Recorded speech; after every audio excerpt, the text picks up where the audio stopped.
Hello, in this simple video, I'll show you how to edit your outdoor photo when it comes to Photoshop. And in case you want to download this raw image, follow along with this video, simply check the link in the description of this video to download the raw image to follow along with this tutorial. So in this video, you're going to be learning how to process the raw image, how to do simple color correction, skin retouching, color grading, getting even skin tones, and finally how to enhance and save the photo when it comes to Photoshop. So just going to dive into camera raw filter. So for this camera raw filter, we're just going to simply correct the lighting and contrast issues regarding this very image. So you can see the highlights a little bit blown out. That is why I have to take these two sliders down.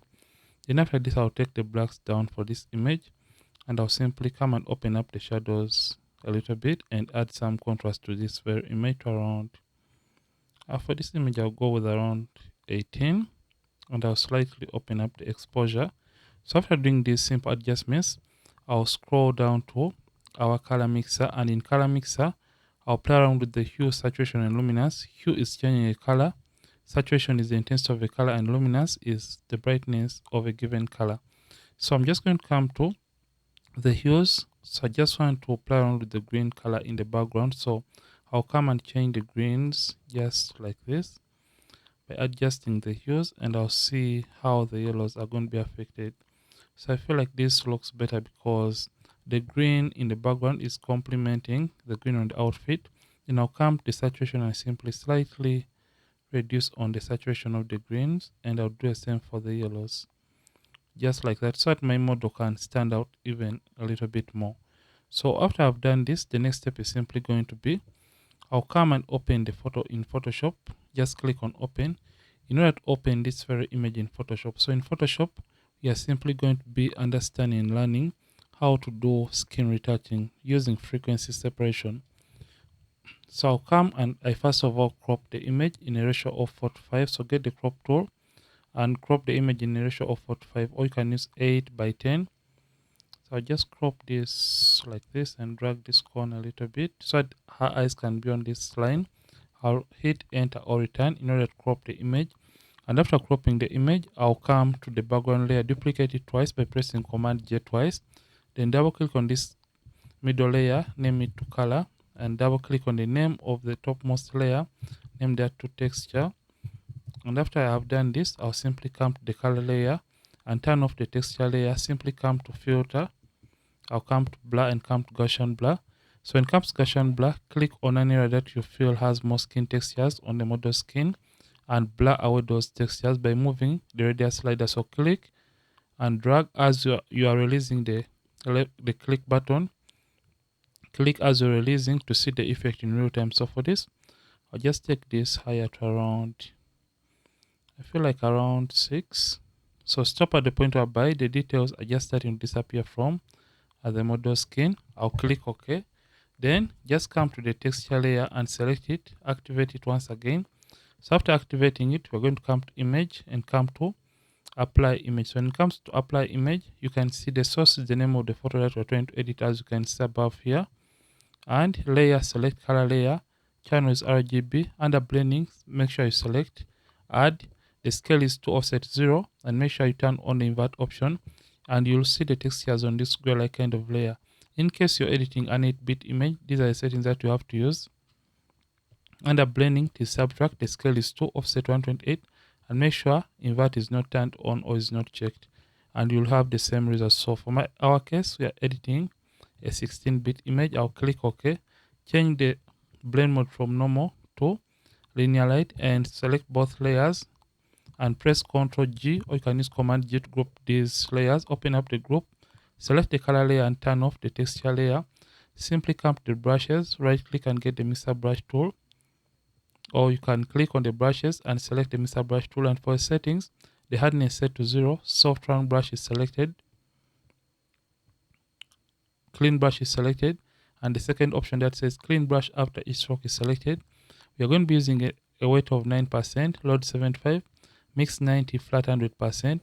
Make sure sample all layers is not checked, and for this step, we just want to blend the transitions between the model skin tone. So just get the brush, and to blend, simply click and hold down, and you drag the brush in a given direction depending on how or the shape of the model's body is. So you can see, follow how the skin tones are flowing or how light is falling on the model's skin. Mix the highlights alone, midtones alone, and the shadows alone. And by the way, for this step, you don't have to zoom all the way in, because when you zoom all the way in, you can't see the uneven skin tone transitions. So like I said, mix the midtones alone, the highlights alone, and the shadows. So you can see, follow the shape, and you have to move the brush in that given direction depending on the shape of the area that you're trying to work on. So I'll quickly blend like this because the chin is moving in this direction. So you can see below her eye, you can see I have to move my brush and follow that direction just below her eyes, just like that. And where these skin tones are transitioning from one color to another, just get a very small brush and blend those transitions. So for the nose area, I'll use a very small brush. And by the way, you can increase or reduce on the size of the mixer brush tool by using the open and close square bracket keys on the keyboard. So the left square bracket key is going to reduce on the size, and the right square bracket key is going to increase on the size of the mixer brush tool depending on how big the area you want to blend is. So I'll just blend like that. So you're just going to do the same for the neck area and follow, because the neck is moving in this direction. That is why I have to also move the brush in that kind of direction. So I'll quickly blend like this. Like I said, follow the direction. You can see the collarbone is moving in this direction. That is why I also have to move the Mr. Brush tool in that kind of direction. So after blending, come back and turn on the texture layer, and you can see the before after for just the blending process. So after blending these tones, you can as well blend with the texture layer turned on. By the way, make sure sample layers is not turned on in case you want to brush with the texture layer visible or turned on. So after this, you can now come and make the effect better or look better for areas that you may have missed out when you're using the mixer brush tool. So just come and get the lasso tool and make sure new selection mode is activated. Feathering is 20 pixels and alias is selected, and simply draw, left click and hold down and move to make a selection like this. Then come to filter, blur, and come back to Gaussian blur. For this step, the texture layer is activated, but we are still selected on the color layer. So multiply this radius by 3, so I'll just type in 18 for this kind of value. So for this step or technique, I tend to use it for close-up photos or headshots because the skin is more pronounced in this case. That is why I have to double the effect for the Gaussian blur. So just apply it, filter, blur, come to Gaussian blur. In case the effect is too much, simply after applying it, right click on the selection and come to fade Gaussian blur, and you can reduce on the opacity of that effect. And by the way, to deselect, just click away from the selection to deselect the active selection. So I'll quickly do this. For the nose, apply it only on the shadow areas. Don't apply it on the overall nose. So after that, you can see before and after for just the skin retouching, and we have just retained the original skin details. So just come to the texture layer, and after coming to that, come and select the clone stamp tool. The shortcut is S on the keyboard. So just zoom in, and this time around we just want to remove the pimples or blemishes. So to remove these pimples, hold down the option key on the keyboard and make sure that the size of the clone stamp tool is slightly bigger than the pimple that you want to remove or the blemish option, and click on a clean area near a pimple or the blemish and simply release the option key.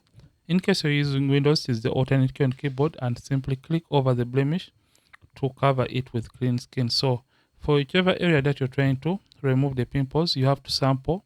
Keep on pressing the option key on the keyboard and sample from a nearby clean area that doesn't have blemish, so that you can stamp over that blemish and cover it in this case. So you're just going to quickly clean up or remove the blemishes, pimples, and any unwanted skin textures or details from the model's face. So right now we are almost done with the skin retouching.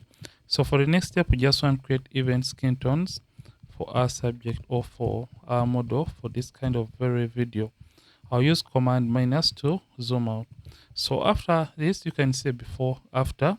So we just want to create even skin tones, and you can see if you are to analyze the model skin, it has a little bit of green color cast in those areas. So just want to create even skin color. So create a stamp visible layer by pressing Shift Option Command E, Shift Alternate Control E in case you're using Windows. And after creating a stamp visible layer, simply come to select and select the subject so that Photoshop can help us select the edges of the subject. And once the subject has been selected, for the next step, you're simply going to come to create a new layer and change its blend mode from normal, change it all the way down to color. And after that, come to the brushes and get the brush tool. This time around, we're using the normal brush tool.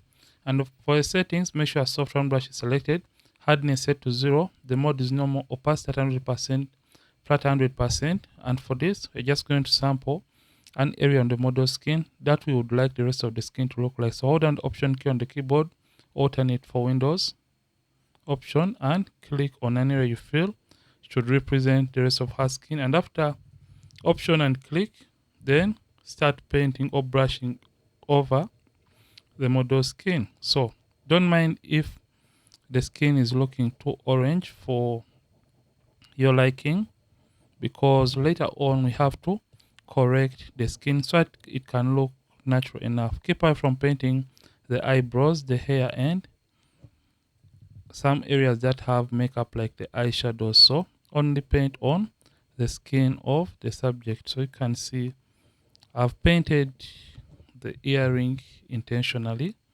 because I want to show you how you can correct those instances whereby you have painted accidentally in some areas that you never wanted to paint in the first place. So I'll come to the neck area and just paint, and by just doing this, you can see we are trying to have or create even skin tones, but this is not natural and it looks a little bit artificial, but we have work to do, or we still have work to do. So paint on every area that has or contains skin tones in the image. So after doing this, you can come and perfect the areas by simply getting the eraser tool. The shortcut is E on the keyboard. And after getting your eraser tool, simply rub or erase. And for the settings of the eraser tool, the mode is set to brush, opacity and a flat 100%. And for this, you can erase the color grading from the areas that you do not want to be affected by this effect. So command minus. So it is time to make the skin look natural and realistic. So in case you have missed out some areas, just press B and select the brush tool once again. Come the opacity of this layer and reduce on the opacity. So we shall go with around 50, 62 before, after. Then press command D to deselect the active selection. And after that, come to adjustments, create a hue and saturation adjustment layer. Come to master and simply select the reds and simply take down the lightness of the reds just like this. And by just doing this, the skin is going to look a little bit natural, and this is going to take away the orange color from the model skin. Then you can come and create a black and white adjustment layer, change the blend mode from normal to multiply, and come the opacity and reduce on the opacity of the multiply blend mode just like this. And this is going to add more contrast in the model skin. So the next step is simply coming to selective color, and we play around with these colors. So just come the blacks, come the sands, and take the sand slider a little bit higher, and this tends to make the image more cinematic. You can see the before and after for just the selective color adjustment layer. And you can even come to the blacks and simply enhance or increase on the intensity of the blacks in this very image. So after doing this, you can simply come and do a little bit of eye and teeth whitening. And for eye and teeth whitening, just come and create a hue and saturation adjustment layer. Make sure master is selected and come to the saturation and take down the saturation to around -78. Then press command I, or you can use control I on the keyboard, Make sure the brush is selected and you have black and white on these two color swatches. In case you have any color apart from black and white, simply press D on the keyboard, or you can click on the tiny color swatches. Make sure white is the top color or the foreground color, and zoom into the image by using Command plus on the keyboard, and simply paint on the white area of the eye. So simply paint on the white area of the eye, and this is going to remove any random colors from the model's eyes, and it is going to desaturate those colors, hence making the eyes look white, just like this. So in case the effect is too much, ensure to always come to the opacity and reduce on the opacity. So just do the same for the teeth whitening, because the teeth look a little bit greenish. So Command minus. So this is what we have been able to achieve for this case. So after this, you can even add skin glow or skin shine by creating a curves adjustment layer. And for a curves adjustment layer, scroll down and click on this right hand pointer and drag it towards the left hand side up to when the skin highlights are overexposed, just like this. Then right click on the curves adjustment layer and come to blending options. So just want to take the effect from affecting the rest of the images or the rest of the photo and come to blend it. Make sure it is set to gray. Come to the underlying layer and move the effect from affecting the rest of the areas of the image, and stop at the point whereby only the highlights on her skin are being affected. Then press press the option key, or you can press the alternate key on the keyboard and click on this right hand pointer and drag it towards the right hand side until when you feel like the effect is blending into the model skin well, and click OK. Press Ctrl I, or you can use Command I on the keyboard to invert or hide the effect. Then get the brush tool, white as the foreground color, and start painting on the highlights and some areas close to those highlights. And this is going to introduce in a skin glow or skin shine on the model skin. So sometimes it may look unnatural and unrealistic, but I'll show you how we can control that so that it can look a little bit better and a little bit natural. So just come the opacity, and you can reduce on the opacity to reduce on the intensity of the skin glow or skin shine before, after, before, after. So after this, in case the skin is looking too orange still, create another hue and saturation adjustment layer. Come to the reds once again and come the lightness, and you can take down the lightness of the reds just like this to make the skin look even more natural. So after editing the photo, it is time to save this very image. So simply come to File, Export, come to Export As, and it's going to open up the Export As window. And when the window is open, make sure the file format for your photo is set to JPEG. Yeah, and make sure you check the two options, that is convert to sRGB and embed color profile. Make sure those two options are checked, and you can go ahead and save the image. So you can see the image before, after, before, after. So this is it for this video, and in case you have enjoyed this video, don't forget to like the video and don't forget to subscribe if you have been watching and you are not a subscribe yet to this channel. Ronis from Ronis Photography. Thank you for watching, and I'll see you in more videos on this channel. Don't forget to keep practicing and also keep creating.